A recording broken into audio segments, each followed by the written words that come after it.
Hi hello నమస్తే welcome back to Suman TV. మరి ప్రస్తుతం మనతో పాటు ఉన్నారు ఎడ్యున్ అండ్ కెరియర్ గైడ్ వేణుగోపాల్ గారు. ఇంటర్మీడియట్ రిజల్ట్స్ అయితే వచ్చేసాయండి. మరి ఇప్పుడు పేరెంట్స్ ఏం చేయాలని ఒక టెన్షన్ లో ఉంటారు. మరి ఏమేమి ఎగ్జామ్స్ రాయాలని పిల్లలు కూడా ఒక టెన్షన్ లో ఉంటారు. మరి ఎంసెట్ ప్రిపేర్ అవ్వాలి, ఎలా ప్రిపేర్ అవ్వాలి, సీట్ ఎలా వస్తుంది, మరి ఏంటి ఏ ఎగ్జామ్స్ ఏమేమి ఎంట్రన్స్ ఎగ్జామ్స్ రాయాలని పిల్లలు కూడా తర్జన భర్జన అవుతుంటారు. పేరెంట్స్ టెన్షన్ కూడా ఒకలానే ఉంటుంది, పిల్లలు కూడా ఉంటుంది. మరి ఇవన్నీ కూడా ఒకసారి డౌట్స్ అన్ని క్లియర్ చేయడానికి మనతో పాటు సార్ ఉన్నారు. సార్తో మాట్లాడండి. నమస్తే సార్. నమస్తే మేడం. సార్ మరి రిజల్ట్స్ వచ్చేసాయి. మరి ఇప్పుడు నెక్స్ట్ పిల్లలు ఆల్రెడీ ప్రిపేర్ అవుతూ ఉంటారు. మరి ఎంట్రన్స్ ఎగ్జామ్స్ కి కానీ అన్ని ఎంసెట్ కి కానీ, మరి పేరెంట్స్ కానీ వాళ్ళ టెన్షన్ రిలాక్సేషన్ కోసం మీరు చెప్పే టిప్స్ ఏముంటాయి? పిల్లలు ఎలా ప్రిపేర్ అవ్వాలంటారు? అయితే ఇంటర్మీడియట్ రిజల్ట్స్ అయితే దగ్గర 10 లక్షల పైనే ఫస్ట్ ఇయర్ పిల్లలు, సెకండ్ ఇయర్ కలిపి 10 లక్షల మంది, అంటే వాళ్ళ కుటుంబ సభ్యులతో కలుపుకున్నప్పుడు దగ్గర ఒక 40 లక్షల మందికి సంబంధించినటువంటి ఈ ఎగ్జామ్ రిజల్ట్స్ అయితే ఇప్పుడు రావడం జరిగింది. దీంట్లో డిఫరెంట్ కోర్సెస్ ఎంపీసీ అని, బైపీసీ అని, సిఈసీ అని, హెచ్ఈసీ అని, వొకేషనల్ అని రకరకాల పేరెంట్స్ రకరకాల పద్ధతులు వచ్చింది. ఫస్ట్ ఆఫ్ ఆల్ ఈ ప్రతి సంవత్సరం ఇంటర్మీడియట్ రిజల్ట్స్ వచ్చినప్పుడు అనేక రకాలైనటువంటి ప్యానిక్ న్యూస్లు మనం వింటూ ఉంటాం. ఫస్ట్ ఆఫ్ ఆల్ తల్లిదండ్రులకు నేను చెప్పేది ఏంటంటే, ఎవరు కూడా ఇది బెంచ్ మార్క్ కాదు, ఇది కాకపోతే ఇంకోటి కాకపోతే ఇంకోటి ఉంటుంది తప్ప పిల్లలకి మీరు దండన లేకపోతే దూషణ లేకపోతే వాడిని ప్రెషరైజ్ చేసే కార్యక్రమం పెట్టుకోకూడదు అనేది మొట్టమొదటి వినతి. ఎందుకంటే మనం ప్రతి సంవత్సరం ఇంటర్మీడియట్ రిజల్ట్స్ వచ్చినప్పుడు రకరకాల న్యూస్లు అనేవి మన చెవును పడుతూ ఉంటాయి. సో దీన్ని ఉద్దేశించి మొదటి ఇదనమాట. తర్వాత అన్ని రంగాలకి సమానమైనటువంటి అవకాశాలు ఉన్నాయి. ఇప్పుడు ఓన్లీ సిఎస్సి అనో, లేకపోతే ఓన్లీ ఎంబీబీఎస్ అనో, లేకపోతే ఓన్లీ చార్టెడ్ అకౌంట్ అనో, ఇట్లా 3 భాగాలు మేడం. ఎంపీసీ చదివినటువంటి వాళ్ళందరూ కూడా మంచి ఇంజనీరింగ్ కాలేజీలో సిఎస్సి సీట్ అనేటువంటిది ఒక ఆలోచనలో ఉంటారు. అదేవిధంగా బైపీసీ చదివినటువంటి పిల్లలందరూ కూడా వాళ్ళు ఎంబీబీఎస్ అనేటువంటి దాన్ని, వాళ్ళ బీడీఎస్ అనే దాన్ని నెక్స్ట్ ఆప్షన్ గా పెట్టుకుంటూ ఉంటారు. వేరే సిఈసి చదివినటువంటి పిల్లలందరూ కూడా సిఈసి కానీ ఎంఈసీ చదివినటువంటి పిల్లలు చార్టెడ్ అకౌంటెంట్ అని, లేకపోతే కంపెనీ సెక్రటరీస్ అని, సిఎంఏ అని, సిఎఫ్ఐ అని, ఇట్లా రకరకాల ఆప్షన్స్ వీళ్ళు పెట్టుకుంటూ ఉంటారు. సబ్జెక్ట్ ఏదైనప్పటికీ కూడా పిల్లల్ని ఏమని తల్లిదండ్రులు అంటూ ఉంటారు, రే నీకేం తెలియదు రా చెప్పించి చదివేసి. ఇది లేదు మేడం. పిల్లలు వాళ్ళ యొక్క ఊహల్లో వాళ్ళకు ఉన్నటువంటి సమాచారం మేరకు ఊహాజనితమైనటువంటి కొన్ని విషయాలు చెప్తూ ఉంటారు. పేరెంట్ దాన్ని నెగ్లెక్ట్ చేయదు. ఉదాహరణకి ఒక స్టూడెంట్ ఉన్నాడు అనుకోండి మేడం, ఫర్ ఎగ్జాంపుల్ వాళ్ళ మమ్మీతో ఎప్పుడు చెప్తుంటాడు, మమ్మీ నేను పెద్ద చెఫ్ని అయిపోతానని చెప్పేసి. చెఫ్ లేదు, ఏం లేదు, పోయి ఇంజనీరింగ్ చదువుకో. ఖచ్చితంగా చెఫ్ ఏంటి, వంట మేము చేస్తుండేది చాలదా, మళ్ళీ నువ్వు వంట చేయాలంటారు. అంటే వాడు తెలియక చెప్పినా వాడి లోపల ఉన్నటువంటి భావననే పిల్లవాడు వ్యక్తపరుస్తాడు. ఎందుకంటే భరించేవాడు వాడే కాబట్టి, దాని యొక్క కష్ట నష్టాలను భరించేవాడు వాడే కాబట్టి పిల్లల మాట కూడా మనం పరిగణలోకి తీసుకోవాల్సినటువంటి అవసరం ఉంది.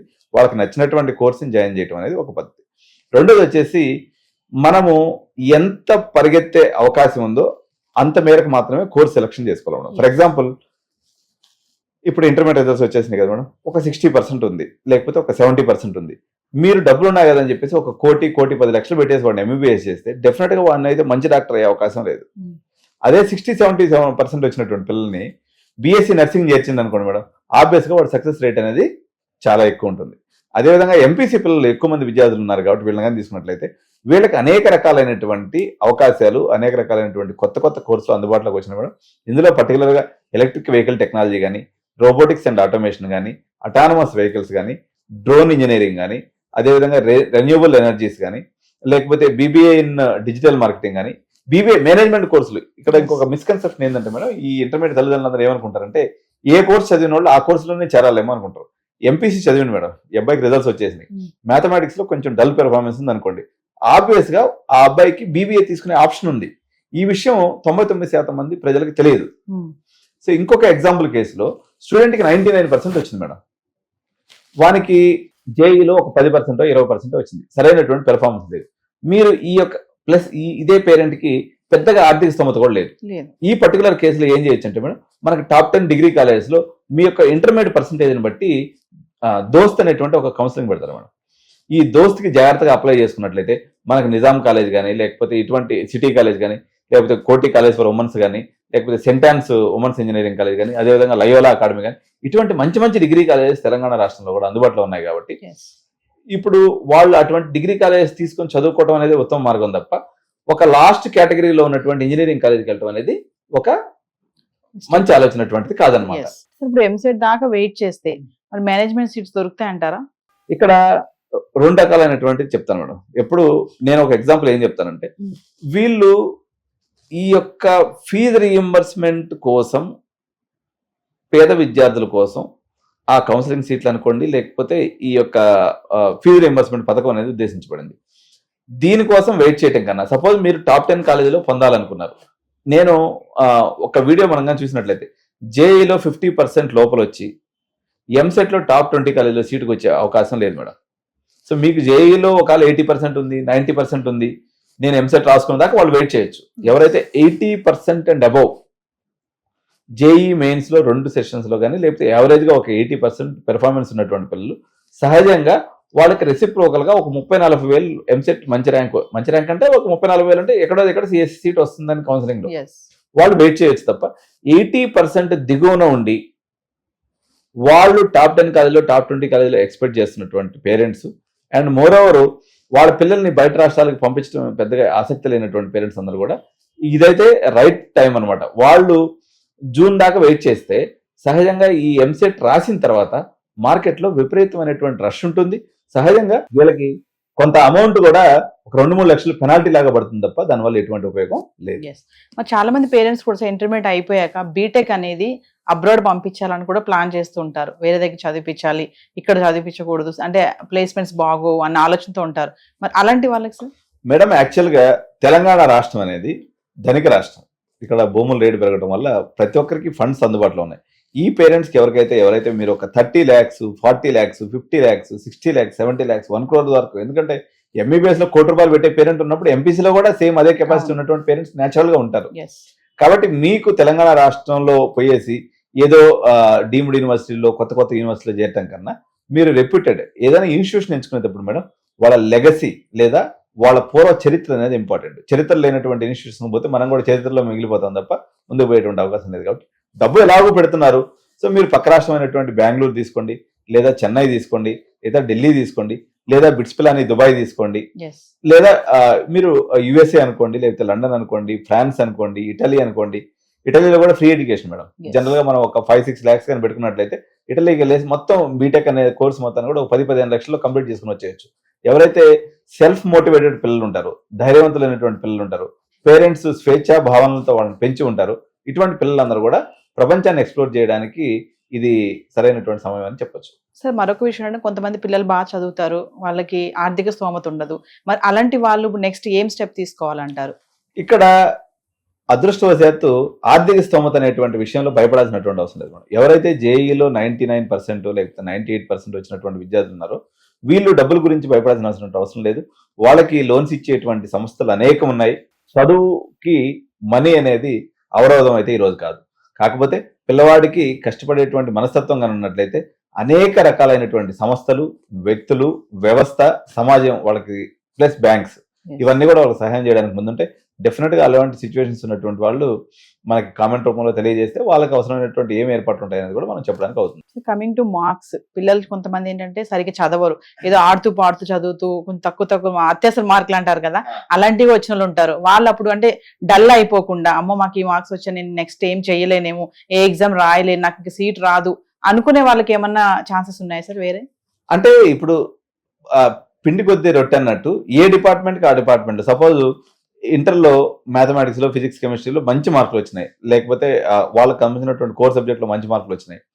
అటువంటిప్పుడు వాళ్ళు కోరుకున్నటువంటి బ్రాంచ్కి తీసుకునే దానికి ఇబ్బంది లేదు మేడం. ఎవరైతే ఫెయిల్ అవుతూ సప్లిమెంటరీ పడుతూ లేకపోతే ఇబ్బందులు పడితే పేరెంట్ ఉంటారో వాళ్ళు సింపుల్ గా ది బెస్ట్ కోర్సులు అయినటువంటి ఎంపీసీ పిల్లలు అయితే, బైపీసీ పిల్లలు అయితే బీఎస్సీ నర్సింగ్ కానీ, లేకపోతే బీఫార్మసీ కానీ, లేదా చిన్న చిన్న కోర్సులు ఇప్పుడు బీపీటీ అని చెప్పేసి, ఎంఎల్టీ అని చెప్పేసి, లేకపోతే ఎన్ఎస్టీసీ అని చెప్పేసి బొచ్చిబోళ్ళు కోర్సులు వచ్చినాయి బైపీసీ పిల్లలకి. వేరే ఎంపీసీ పిల్లలకి వచ్చేటప్పటికి వాళ్ళు హోటల్ మేనేజ్మెంట్ తీసుకోవచ్చు, లేకపోతే బీబీఏ తీసుకోవచ్చు, లేకపోతే బిఏ తీసుకోవచ్చు. ఒకప్పుడు మామూలుగా మేము చదువుకునే రోజులే మేడం బిఏ అంటే బతకడం చేతకైనటువంటి వాళ్ళు, లేదా బిఏలకు లేనటువంటి వాళ్ళు బిఏ చదువు. కానీ ఈ రోజు పొట్టి శ్రీరాములు విశ్వవిద్యాలయం ఉంది, అందులో తెలుగు చదువుకుంటే కూడా బ్రహ్మాండమైన శాలరీస్ ఉన్నాయి మేడం. హైదరాబాద్ సెంట్రల్ యూనివర్సిటీలో అనేక రకాలైనటువంటి జర్నలిజం కోర్సులు కానీ ఇటువంటి కోర్సులు అన్నీ ఉన్నాయి. వీటన్నిటికి కూడా ఈక్వల్లీ బీటెక్ తో సమానంగా ఉపాధి అవకాశాలు ఉన్నాయి. కాబట్టి పేరెంట్స్ సరైనటువంటి కెరియర్ కౌన్సిలర్ని అప్రోచ్ అయ్యి వాళ్ళ పిల్లల యొక్క స్థాయికి తగ్గట్టు, లేకపోతే వాళ్ళకి వచ్చినటువంటి పర్సంటేజ్ తగ్గట్టు సరైనటువంటి customised academic plan, customised road map for their career అనేది రూపొందించుకోవటం అత్యంత ఆవశ్యకత కూడుకున్నటువంటి విషయం. సో మరి కొంతమంది పిల్లలు ఇప్పుడు అందరూ ఇంజనీరింగ్, ఎంబీబీఎస్, డాక్టర్లే కాదు, అంత చదవలేరు, ఆ కెపాసిటీ ఉండదు కొంతమంది పిల్లలకి. మరి అలాంటి వాళ్ళకి సార్ ఈ రెండే కాకుండా ఇంకా వేరే ఉన్నాయా ఆఫ్టర్ ఇంటర్మీడియట్ చేయాలి అంటే? ఇంటర్మీడియట్ తర్వాత అనర్గళంగా మనం చెప్పగలిగేటువంటి దాదాపు 200 అవకాశాలు ఉంటాయి మేడం.